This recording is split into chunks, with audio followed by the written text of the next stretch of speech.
Hola, hoy viajamos atrás en el tiempo, ¿eh? Bueno, mucho antes de la Revolución de Mayo, para explorar un poco los cimientos de la historia argentina, Exacto. el periodo hispánico. Vamos a analizar juntos extractos de un texto de historia institucional argentina para entender cómo esa época, ese encuentro, bueno, a veces brutal, a veces inesperado, entre españoles y pueblos originarios, dio forma a lo que vendría después. Claro, porque no fue una copia de España, ¿eh? Fue algo nuevo que surgió aquí. Eso es. Y es verdad lo que dices, a menudo se piensa que la historia relevante empieza en 1810. No, Sí, como si lo anterior fuera un prólogo sin más. pues no, para entender las tensiones, las instituciones, incluso la sociedad que llegó a Mayo, hay que mirar esos 3 siglos de presencia española. Las raíces son muy profundas, Y hay un concepto clave que mencionas, que creo que va a sobrevolar toda nuestra charla. el que definió a la América española de una forma muy particular. Ya verás cómo aparece constantemente. Pues vamos a ello. Empecemos por el principio. ¿Cómo era América justo antes de que llegaran los españoles en 1492? Un continente enorme, diverso. Sí, enorme y con una población estimada de unos 11 millones de habitantes, pero nada homogéneo, una diversidad tremenda. Había grandes civilizaciones, ¿no? Claro, teníamos 2 focos de alta civilización, 2 imperios consolidados. En Mesoamérica, el imperio azteca. Con capital en... Tenochtitlán, una ciudad impresionante, ¿eh? Que dejaba boquiabiertas a las ciudades europeas de la época por su organización, sus calzadas, acueductos, vamos. Un imperio teocrático, muy bien administrado. Sí, y con avances técnicos notables. Pero también, bueno, con prácticas como los sacrificios humanos a gran escala, que impactaron mucho a los españoles. Y en Sudamérica, el otro gigante, el imperio incaico. Exacto. Extendiéndose por los Andes, con Cusco como centro neurálgico.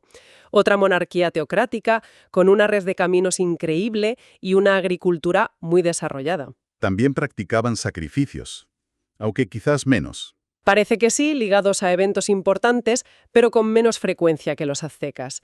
Y un dato importante. Los españoles llegaron justo cuando salían de una guerra civil. Eso, claro, los debilitó. Pero, y esto es clave para Argentina, el territorio que hoy es Argentina era muy diferente a esos imperios. Muy diferente, salvo la zona noroeste, el actual NOA, que tenía influencia incaica con pueblos como los de Aguitas. Ajá. Lo que predominaba en el resto eran pueblos seminómadas, con mucha menos densidad de población.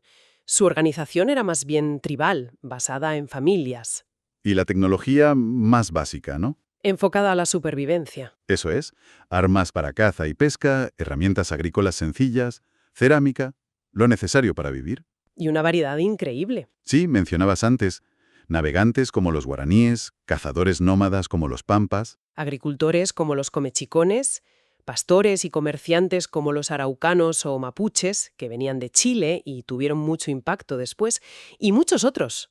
Huarpes, lules, charrúas, un verdadero mosaico. Y esa diversidad, esa falta de unidad, Pues fue una debilidad clave frente a los conquistadores. El texto lo señala como un mosaico de pueblos, con muchas lenguas, etnias distintas, poco contacto entre ellos. Eso facilitó mucho la conquista, sin duda. vale, dejamos América por un momento. ¿Qué pasaba en España y Europa para que se lanzaran a cruzar el Atlántico? Pues pasaban cosas muy importantes. Primero, un hecho clave. La caída de Constantinopla en 1453. Que corta las rutas comerciales con Oriente. Fue exacto. Y Oriente significaba especias, que no era un lujo, ¿eh? Se usaban para conservar alimentos, para medicinas, eran vitales. Así que había que buscar rutas alternativas sí o sí. Y ahí Portugal toma la delantera. Sí, bordeando África. Tuvieron éxito. Llegaron a la India por esa vía en 1497, con Vasco da Gama. Y bueno, esa ruta también les abrió la puerta al terrible comercio de esclavos africanos. Mientras tanto, España estaba a lo suyo. Estaba culminando la Reconquista. Casi 8 siglos luchando para recuperar la península del dominio musulmán. Un proceso larguísimo que termina justo en 1492, con la toma de Granada. El mismo año de... El mismo año, los reyes católicos, Isabel de Castilla y Fernando de Aragón, que habían unificado gran parte de España bajo una misma corona, aunque cada reino mantenía sus leyes e instituciones. Una unión dinástica, más que una fusión total al principio. Exacto. Pues justo en ese año deciden apostar por el plan de un tal Cristóbal Colón, un plan que, por cierto, Portugal había rechazado. ¿Y qué tenía de especial? Porque lo de que la Tierra era redonda ya se sabía, ¿no? Sí, sí, eso no era la novedad. La audacia de Colón, o su error de cálculo, mejor dicho, era creer que se podía cruzar el Atlántico directamente, sin necesidad de ir parando en la costa africana como hacían los portugueses. Pensaba que Asia estaba mucho más cerca. ¿Calculo mal la circunferencia terrestre? Bastante mal, sí, pero la idea de la travesía directa era rompedora. Y bueno, las capitulaciones de Santa Fe fueron el contrato. Colón iba en nombre de Castilla y si tenía éxito le prometían títulos, riquezas. Y vaya si tuvo éxito. Llegó a América en 1492. El término descubrimiento, bueno, siempre es polémico. Claro, porque aquí ya vivía gente, incluso hubo incursiones vikingas siglos antes, aunque sin la trascendencia posterior. Pero el viaje de Colón conectó definitivamente Europa y América, y eso cambió el mundo para siempre. Totalmente. Y obligó a España y Portugal a sentarse a negociar. De ahí sale el Tratado de Tordesillas en 1494, esa línea que dividió el mundo por explorar entre ambos. Que por cierto le dio a Portugal la base de lo que hoy es Brasil. Justo. Y aquí hay una conexión que el texto subraya y que es fundamental entender. El espíritu de la reconquista, esa mentalidad de lucha contra el infiel musulmán, se traslada casi tal cual a América. El nuevo infiel era el indígena que no se convertía. Exactamente. La evangelización se convierte en una justificación primordial, casi una obligación moral para la corona, sobre todo para Isabel. Ella consideraba a los indios súbditos de la corona, a los que había que salvar, llevar a la fe verdadera. Y con esa justificación moral, ¿cómo argumentaron legalmente el dominio sobre un continente entero? Bueno, usaron varios argumentos, el propio descubrimiento, la ocupación efectiva de la tierra, pero al principio sobre todo se apoyaron en una donación papal. Del Papa Alejandro VI, ¿verdad? Sí, la famosa bula intercaetera. El Papa, que era español, por cierto, les concedía las tierras descubiertas y por descubrir al oeste de una línea imaginaria cerca de las Azores. Visto desde hoy, suena fuerte que el Papa regale tierras que no son suyas. Y ya sonaba fuerte en la España del siglo XVI. Hubo gente muy crítica. Figuras como el dominico Francisco de Vitoria, un crack de la Universidad de Salamanca. ¿Qué decía Vitoria? Pues cosas muy avanzadas para la época. En 1539 dijo, básicamente, que los indios eran los legítimos dueños de sus tierras y que el Papa no tenía ninguna autoridad para regalarlas. Imagínate. Muy valiente. Mucho. Vitoria decía que el Papa solo podía encargar al rey la misión de evangelizar, pero no darle la propiedad. Defendía un derecho de gentes, como un derecho internacional primitivo que permitía a los españoles viajar, comerciar, predicar, pero no conquistar sin más ni quitarles sus tierras porque sí. ¿Pero en la práctica? En la práctica, el argumento que más pesó fue el de la ocupación efectiva. Llegamos, nos establecimos, construimos ciudades, esto es nuestro. Aunque el debate moral y jurídico siguió durante mucho tiempo. Vale, llegaron, se establecieron. ¿Y cómo organizaron el gobierno durante esos primeros 2 siglos, XVI y XVII, con la dinastía de los Austrias, de Carlos I, Felipe II? Pues fue la época del gran imperio español, ese donde no se ponía el sol. Carlos I, que también era emperador del Sacro Imperio Romano Germánico, como Carlos V. Un lío de nombres, sí. Sí. Él intentó mantener una Europa católica unida, la Universitas Cristiana. Pero bueno, entre las guerras de religión con los protestantes y la complejidad del imperio, no lo consiga. Su hijo Felipe II consolidó el imperio hispánico. ¿Y cómo gobernaban? Era un poder absoluto ya. No exactamente. Y esto es muy interesante. Se basaron en una idea política que venía de la Edad Media, pero que actualizaron pensadores como el jesuita Francisco Suárez. El pactismo. Pactismo. Suena a pacto, a acuerdo. Justo. La teoría dice que el poder viene de Dios, sí, pero Dios no se lo da directamente al rey, sino a la comunidad, al pueblo. Y es el pueblo el que pacta con el rey para que gobierne buscando el bien común. O sea que el rey no podía hacer lo que le diera la gana. En teoría, no. Estaba sujeto a la ley, a la justicia. Era un primus inter pares, el primero entre iguales, no un déspota absoluto. Este pacto solo se podía romper en casos muy extremos, como si el rey se convirtiera en un tirano, o si faltaba rey, lo que llamaban acefalía. Es una idea muy diferente del absolutismo que llegaría con los Borbones. Interesante esa diferencia. ¿Y jurídicamente América era una colonia como las que tendrían luego otros países? Oficialmente, al principio no, y esto es importante recalcarlo. Carlos V declaró las Indias como reinos, incorporados a la corona de Castilla.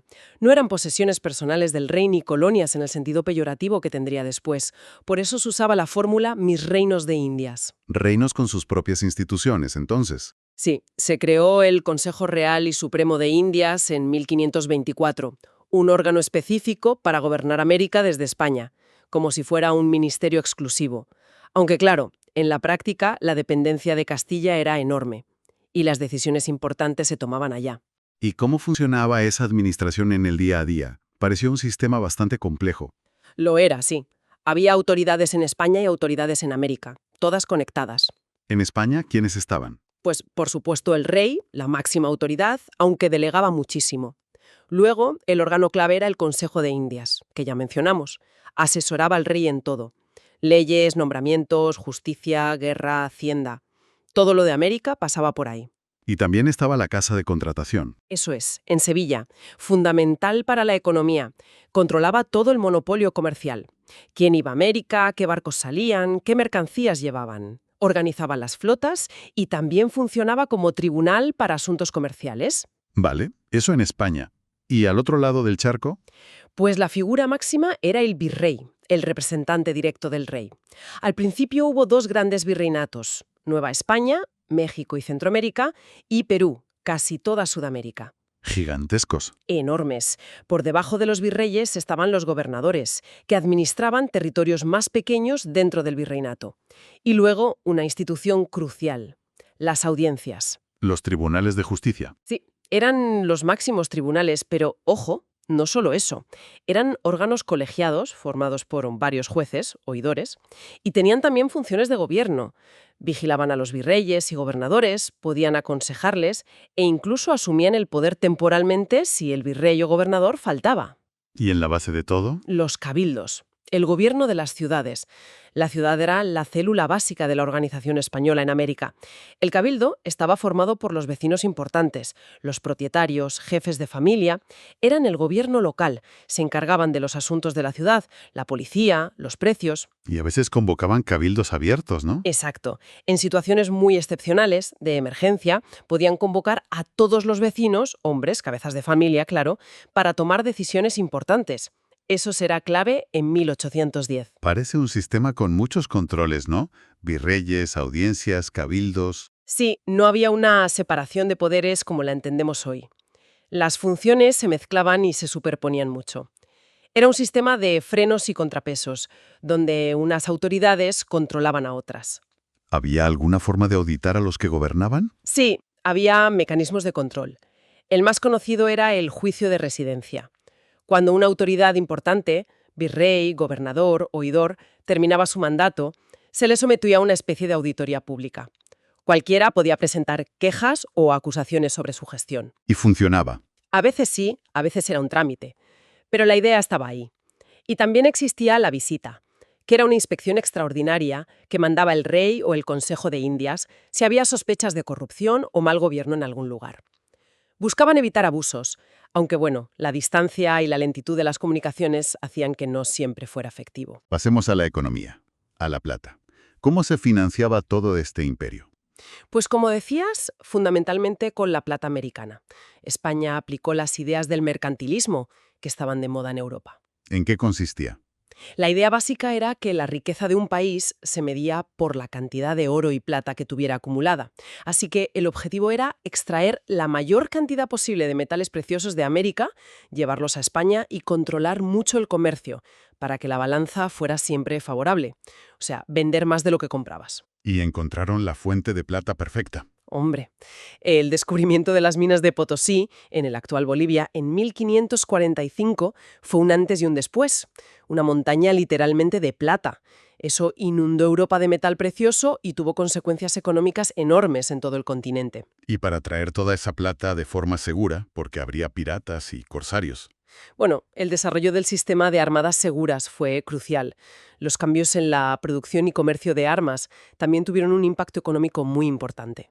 Eran dos grandes convoyes de barcos mercantes que salían una vez al año, luego fueron dos, desde Sevilla, escoltados por barcos de guerra, galeones. Navegaban juntos hasta el Caribe y allí se separaban.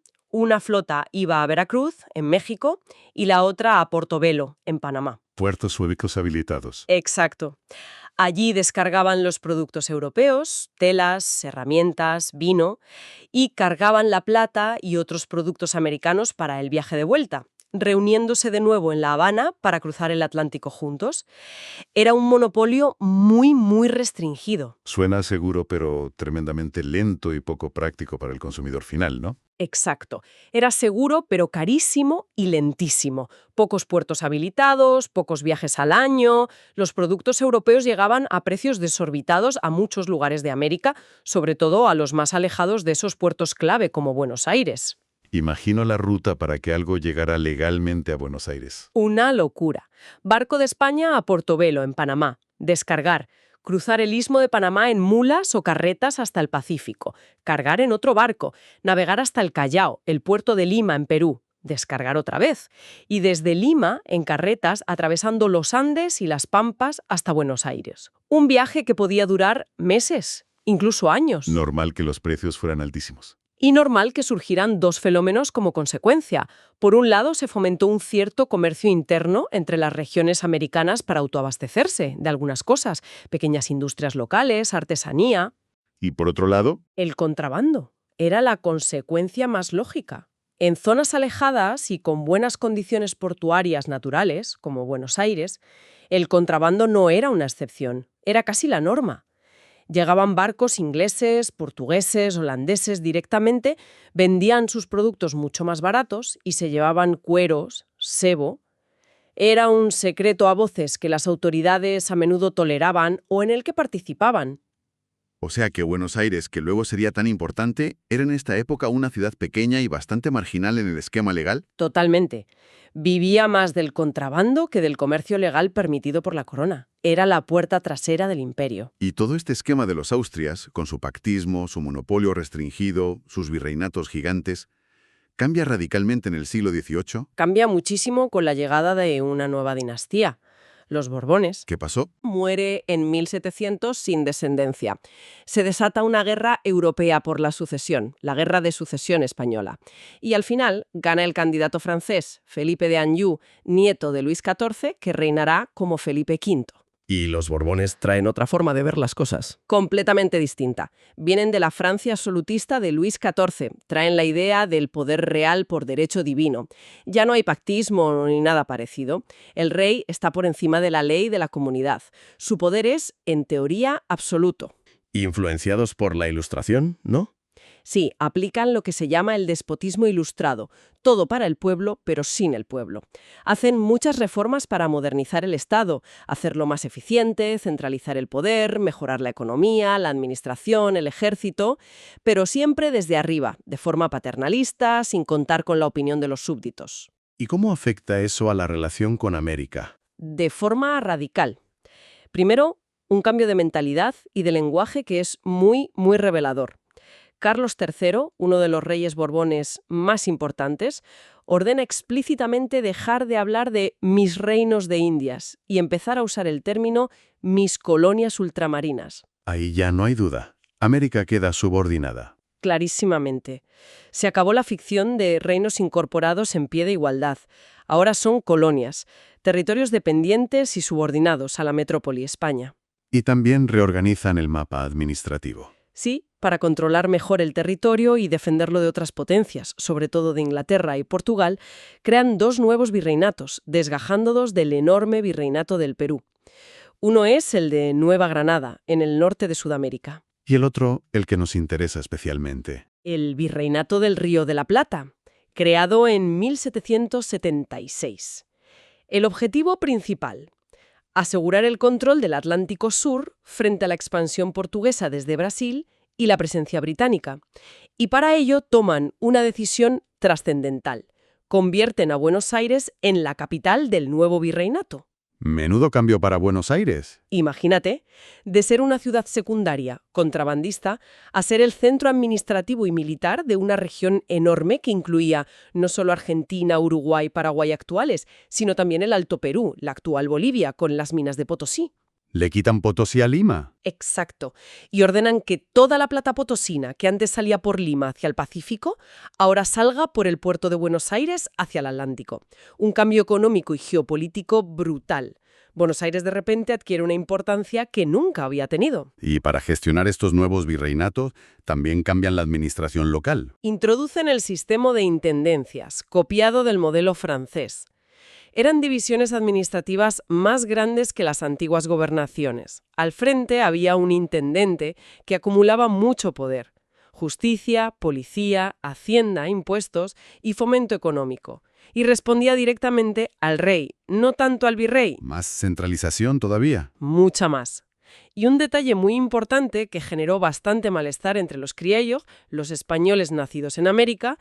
Los Borbones tendieron a nombrar españoles peninsulares para los cargos de intendente y otros puestos importantes, cerrando el acceso a los criollos que con los Austrias se habían tenido más oportunidades en los cabildos o incluso en algunas gobernaciones. Creando una tensión entre peninsulares y criollos que luego explotaría. Exacto. Fue uno de los caldos de cultivo para la independencia. Se sentían postergados en su propia tierra. ¿La economía? ¿Siguieron con el viejo monopolio de flotas y galeones? No, aquí también hay un giro de 180 grados. Abandonan las ideas mercantilistas más estrictas y adoptan las ideas del libre cambio, o al menos de un comercio más libre dentro del imperio. ¿Qué hicieron?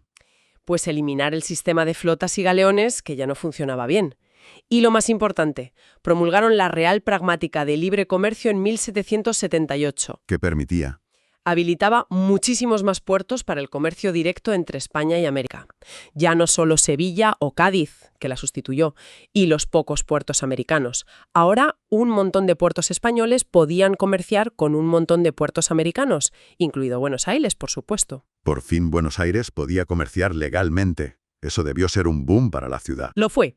Para el puerto, para los comerciantes vinculados a la importación y exportación de productos europeos y materias primas americanas, cueros sobre todo, sí. El comercio se dinamizó muchísimo, creció la ciudad, aumentaron los ingresos de la aduana. Pero siempre hay un pero. Siempre. Esta apertura comercial tuvo una cara B muy importante. La llegada masiva de productos manufacturados europeos, sobre todo textiles ingleses, a través de España, que eran más baratos, inundó el mercado americano. ¿Y eso perjudicó a la producción local? Claro. Arruinó muchas de las pequeñas industrias y talleres artesanales que habían surgido en los siglos anteriores por la necesidad creada por el monopolio. No podían competir. Así que más recaudación para la corona, beneficios para los comerciantes importadores, muchos de ellos peninsulares, pero problemas para la producción interna americana. Otra fuente de tensión y de intereses contrapuestos. Hablemos un poco del marco legal de todo esto. ¿Se aplicaba la ley de España tal cual en América? Al principio sí, se aplicaba el derecho de Castilla, pero muy pronto se dieron cuenta de que la realidad americana era muy distinta. Había nuevas instituciones, nuevas relaciones sociales, estaba la cuestión indígena, hacían falta leyes específicas. Y así nació el derecho indiano. Exacto. Un conjunto de leyes y normas creadas específicamente para los reinos de Indias. Su característica principal, como dice el texto, es que era muy casuístico. ¿Qué significa eso? Que se creaba sobre la marcha, ley a ley, para resolver casos y problemas concretos que iban surgiendo. No era un código planificado desde el principio, era una mezcla de muchas fuentes. Leyes dictadas por el rey o el Consejo de Indias desde España, normas dictadas por las autoridades locales en América, virreyes, audiencias, cabildos, e incluso se incorporaron algunas costumbres indígenas, siempre que no fueran contra la religión católica o el orden público español. ¿Y el derecho de Castilla? Quedó como derecho supletorio, es decir, si una cuestión no estaba regulada por el derecho indiano, por ejemplo, temas de familia, contratos entre particulares, se acudía a las leyes de Castilla, como las famosas partidas de Alfonso X el Sabio. Mencionaste antes que con los Austrias existía la práctica del se acata pero no se cumple. Sí, era muy curiosa. Si una ley o una orden llegaba desde España y la autoridad local, el virrey, la audiencia, consideraba que era injusta o que su aplicación en ese momento y lugar concreto causaría más mal que bien, o que iba contra las costumbres locales, Podía no aplicarla. podía suspender su aplicación. Decían, se acata, se reconoce la autoridad del rey que la dicta, pero no se cumple, por ahora. Y debían informar al rey explicando los motivos y pidiendo que la revisara o la modificara. Era una muestra de cierta autonomía o, al menos, de capacidad de negociación con el poder central, ¿no? Exacto. Reflejaba esa idea del pactismo, de buscar el bien común local. Era una válvula de escape. Con los Borbones y su centralismo absolutista, esta práctica se fue perdiendo. Se exigió una obediencia más directa. Tanta ley casuística debió generar un lío tremendo. Un lío monumental. Había miles y miles de leyes dispersas. Por eso, a finales del siglo XVII, bajo el último Austria, Carlos II, se hizo un esfuerzo enorme por recopilar y ordenar toda esa legislación. El resultado fue la recopilación de las leyes de los reinos de Indias, publicada en 1680.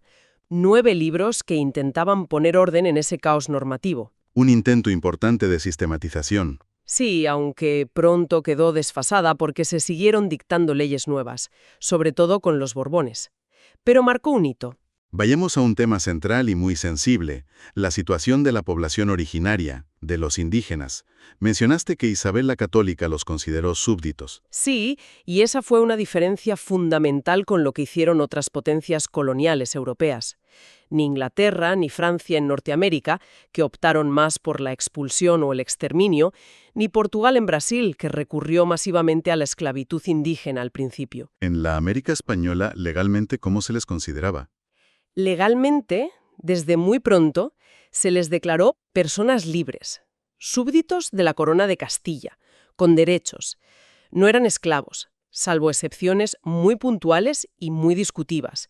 Por ejemplo, en caso de guerra justa contra tribus consideradas hostiles o caníbales. La corona, en parte impulsada por la Iglesia y por las denuncias de abusos de figuras como Fray Antonio de Montesinos o Fray Bartolomé de las Casas. ¿El gran defensor de los indios? Sí, pues la corona dictó numerosas leyes para protegerlos. Ya en 1512, muy temprano, se convocó la Junta de Burgos para debatir el trato a los indios. ¿Y qué salió de allí? Las leyes de Burgos, de 1512, consideradas el primer cuerpo legal protector, afirmaban que los indios eran libres, que debían ser instruidos en la fe católica, que tenían derecho a trabajar en condiciones dignas, con descanso, con un salario aunque fuera en especie, en ropa y comida, que podían tener sus propias casas y haciendas. Suena bien en el papel. Suena muy bien. El problema, como siempre, fue la aplicación práctica. La distancia, los intereses económicos de los conquistadores y colonos, hicieron que la realidad fuera a menudo muy distinta. Ahí entra la famosa encomienda. Exacto. La encomienda fue una institución muy controvertida. Consistía en asignar un grupo de indígenas a un conquistador o colono español, el encomendero. Este tenía la obligación teórica de protegerlos, cuidarlos y, sobre todo, evangelizarlos.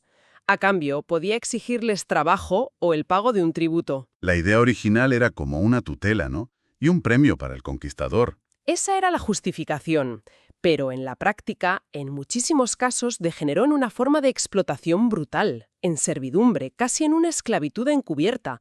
Los encomenderos exigían trabajos forzados, no cumplían sus obligaciones de cuidado o evangelización. Hubo abusos terribles. Y la corona no hizo nada ante sus abusos. Sí que intentó reaccionar. Las denuncias de las casas y otros tuvieron eco. En 1542 se dictaron las leyes nuevas, que intentaron limitar muchísimo las encomiendas. Prohibían crear nuevas, quitaban las que tenían funcionarios reales o eclesiásticos y establecían que las existentes no se heredarían, sino que volverían a la corona a la muerte del encomendero. El objetivo era eliminarlas gradualmente. ¿Y se consiguió? No del todo. La resistencia de los encomenderos en América fue feroz. En Perú incluso hubo una rebelión armada contra las leyes nuevas. La corona tuvo que dar marcha atrás en algunos puntos. El hecho de que las leyes protectoras se tuvieran que repetir y reforzar una y otra vez a lo largo de los siglos demuestra lo difícil que era hacerlas cumplir en la práctica frente a los poderosos intereses económicos locales. ¿Hubo otras formas de organizar a la población indígena? Sí, como alternativa o complemento a la encomienda, se crearon las reducciones o pueblos de indios. Eran poblados donde se intentaba agrupar a los indígenas, separados de los españoles, a los que se les prohibía vivir allí, para protegerlos mejor y facilitar la evangelización. ¿Se respetaban sus costumbres? Se intentaba respetar su organización interna. Mantenían a sus propios caciques, aunque subordinados a la autoridad española. Sus lenguas y costumbres siempre que no chocaran frontalmente con el cristianismo. Tenían asignado un cura doctrinero, tierras comunales para trabajar. Las misiones jesuíticas guaraníes son el ejemplo más famoso de este modelo. A pesar de toda esta protección legal, ¿cuál era la percepción general sobre el indígena? Pues aunque se les reconocía como personas libres y súbditos, en la práctica a menudo se les consideraba como menores de edad permanentes, como gente débil y necesitada de tutela y protección constante. Por eso existía la figura del protector de indios, un funcionario encargado de defender sus derechos. Pero esa misma idea de necesidad de protección limitaba su autonomía real. Y en medio de toda esta compleja relación, surge el fenómeno que mencionaste al principio como clave. El mestizaje. Sí. A diferencia de lo que ocurrió en gran parte de Norteamérica, donde la separación entre colonos europeos y poblaciones nativas fue mucho más marcada, en la América española hubo una mezcla biológica y cultural muy intensa desde el primer momento. ¿Se fomentó oficialmente? Al principio hubo dudas, pero pronto la corona vio que era inevitable. Y en cierto modo hasta lo fomentó, o al menos lo toleró, permitiendo e incluso alentando los matrimonios mixtos, sobre todo cuando no había suficientes mujeres españolas. Y surgía una población mestiza muy numerosa. Enorme. Hijos de españoles e indígenas, y también de españoles y africanos mulatos o de indígenas y africanos zambos, una sociedad de castas muy compleja. Pero el mestizaje entre españoles e indígenas fue el más masivo y definitorio. Figuras como el inca Garcilaso de la Vega, hijo de un conquistador español y una princesa inca, que escribió crónicas importantísimas, son un ejemplo de esa primera generación mestiza reconocida. Incluso se reconoció a parte de la nobleza indígena, integrándola en la nueva sociedad. ¿Y qué pasó con la población indígena original en términos numéricos? Sufrió una caída demográfica brutal, catastrófica, en el primer siglo de contacto. ¿Por las guerras, por la explotación? También, por supuesto, las guerras de conquista, los trabajos forzados en minas y encomiendas, aunque fueran ilegales, existieron y fueron duros. Todo eso causó muertes, pero la causa principal, según coinciden casi todos los historiadores, fueron las enfermedades. Las enfermedades que trajeron los europeos. Exacto. La viruela, el sarampión, el tifus, la gripe. Enfermedades para las que los europeos tenían ciertas defensas inmunológicas acumuladas, pero que eran totalmente nuevas para los sistemas inmunitarios de los indígenas americanos. Causaron una mortandad masiva, epidemias terribles que diezmaron poblaciones enteras. Fue el factor demográfico más devastador, sin duda. Pero a pesar de esa catástrofe, el componente indígena no desapareció. No, ni mucho menos. Sobrevivió, especialmente en las zonas donde la densidad de población prehispánica era mayor. México, Perú, Bolivia, Ecuador. Y su huella cultural es imborrable en toda Latinoamérica. En la comida, en el vocabulario, en las creencias populares, en la música. ¿Y en Argentina? En Argentina, esa figura tan característica, el gaucho, que surge a finales del siglo XVIII en las zonas rurales del litoral y la Pampa, es precisamente un producto típico de ese mestizaje hispano-indígena, adaptado a un medio de frontera y a la economía ganadera. Luego, es verdad que la gran oleada de inmigración europea del siglo XIX y principios del XX diluyó en parte ese componente mestizo e indígena en algunas regiones, sobre todo en la Pampa húmeda, configurando la sociedad argentina actual, que es muy particular en el contexto latinoamericano. Pero las raíces están ahí. Entonces, recapitulando un poco todo este viaje de 3 siglos, hemos visto cómo se fue tejiendo una sociedad muy compleja, con estructuras de poder que cambiaron mucho, de los Austrias más pactistas a los Borbones más absolutistas y centralizadores, Con una economía controlada desde la metrópoli, basada en la plata, pero con muchas fugas y tensiones, como el contrabando o el choque entre libre cambio y producción local. con un marco legal que intentaba proteger al indígena, pero que chocaba constantemente con la realidad de la explotación. Y sobre todo, con ese fenómeno central, definitorio, del mestizaje, que creó una realidad social y cultural nueva, ni puramente española ni puramente indígena. Todo eso estaba ahí, latente, bullendo, antes de que llegara 1810 y la Revolución de Mayo. Exacto. Son los cimientos sobre los que se va a construir o intentar construir la nueva nación. Y quizás, para terminar, una reflexión que a mí me sugiere todo esto, dándole una vuelta a lo que hablábamos del pactismo. A ver. Aquella vieja idea de los Austrias, esa noción de que el poder no es absoluto, de que se basa en un acuerdo, en un pacto entre gobernantes y gobernados, aunque los Borbones intentaron barrerla con su absolutismo centralista, pudo haber dejado, a pesar de todo, una huella. Una cierta cultura política en las élites criollas, una idea de que hay derechos, de que hay límites al poder, de que se puede negociar, resistir, incluso romper el pacto si el rey se convierte en tirano o falta. Como una semilla que quedó ahí, ¿no? La necesidad de autogobernarse cuando llegó la crisis de la monarquía en 1808 y 1810. No lo sé, es algo para seguir dándole vueltas, ¿no crees? Desde luego, una pregunta muy interesante para sacar este análisis tan completo.